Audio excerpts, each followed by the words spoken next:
Kindness is the language which the deaf can hear and the blind can see. Unseasonable kindness gets no thanks. Who knows where inspiration comes from? Perhaps it arises from desperation.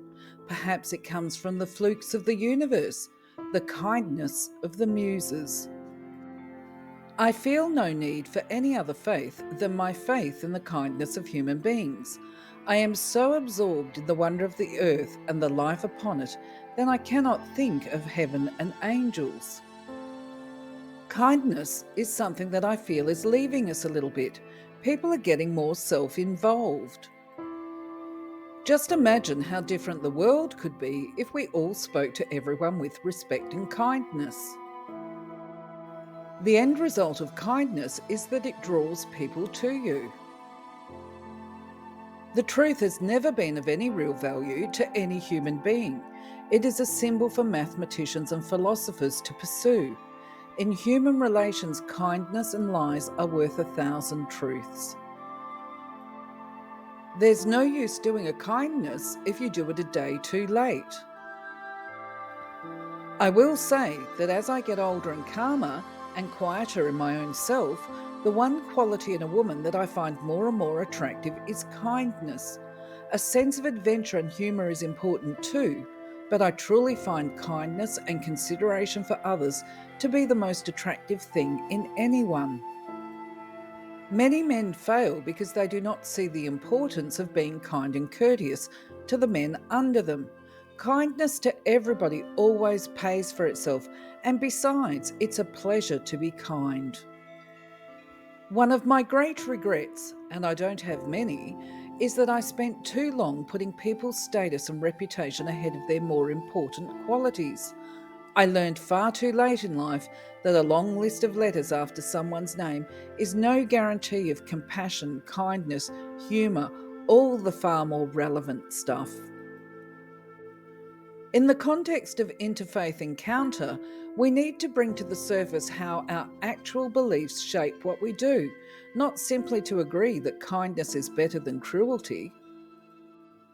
My parents taught me honesty, truth, compassion, kindness, and how to care for people. Also, they encouraged me to take risks, to boldly go. They taught me that the greatest danger in life is not taking the adventure. Passion and kindness are the most attractive qualities. Sense of humour is up there, but kindness becomes more important as you get older. You realise the funny, charming ones aren't always the best people. I am unjust, but I can strive for justice. My life's unkind, but I can vote for kindness. I, the unloving, say life should be lovely. I, that am blind, cry out against my blindness. Kindness is more than a virtue, it is a source of strength. We cannot seek or attain health, wealth, learning, justice, or kindness in general. Action is always specific, concrete, individualised, and unique. Relying on the power of kindness is a sensitive undertaking. The challenge is to inspire people to be kind more often without tainting the selflessness that comes from doing something nice with no ulterior motive. The first thing a kindness deserves is acceptance.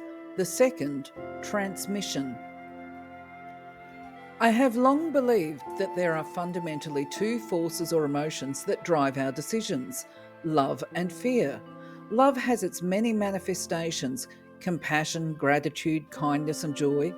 Fear often manifests in cynicism, anger, jealousy, and anxiety. I worry that many of our communities are being driven by fear.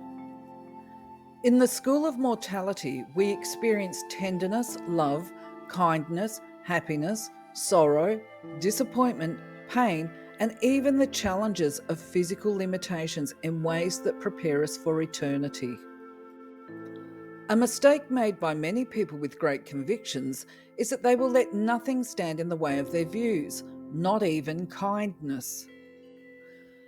A kindness received should be returned with a freer hand. When you treat yourself with the kindness and high regard that you would give to one of your spiritual heroes, your body becomes the epicenter of quiet joy rather than the battlefield for the ego. Kindness and a generous spirit go a long way, and a sense of humour. It's like medicine, very healing. There is overwhelming evidence that the higher the level of self-esteem, the more likely one will be to treat others with respect, kindness, and generosity. A word of kindness is seldom spoken in vain, while witty sayings are as easily lost as the pearls slipping from a broken string. As much as we need a prosperous economy, we also need a prosperity of kindness and decency. Somewhere near you, somebody right now is trying to help the indigent and the poor, providing food, shelter, clothing, or simple kindness. It is futile to judge a kind deed by its motives. Kindness can become its own motive. We are made kind by being kind. Whoever understands how to do a kindness when he fares well would be a friend better than any possession. For my father, being kind was natural. I have to really work at it. I love competing and winning, conquest, not words you usually associate with kindness. You either believe that people respond to authority or that they respond to kindness and inclusion. I'm obviously in the latter camp. I think that people respond better to reward than punishment. Kindness is not about instant gratification. More often, it's akin to a low-risk investment that appreciates steadily over time. Being popular comes when you have everything, but to be liked, it means that you must be treating people with respect and you must be showing kindness toward them.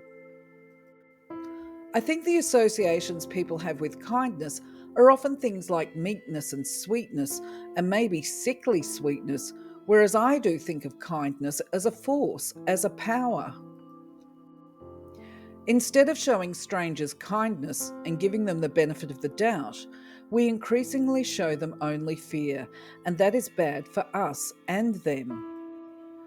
Kindness is the essence of greatness and the fundamental characteristic of the noblest men and women I have known. Try to exercise gentleness, kindness, and humour, and you cannot go far wrong.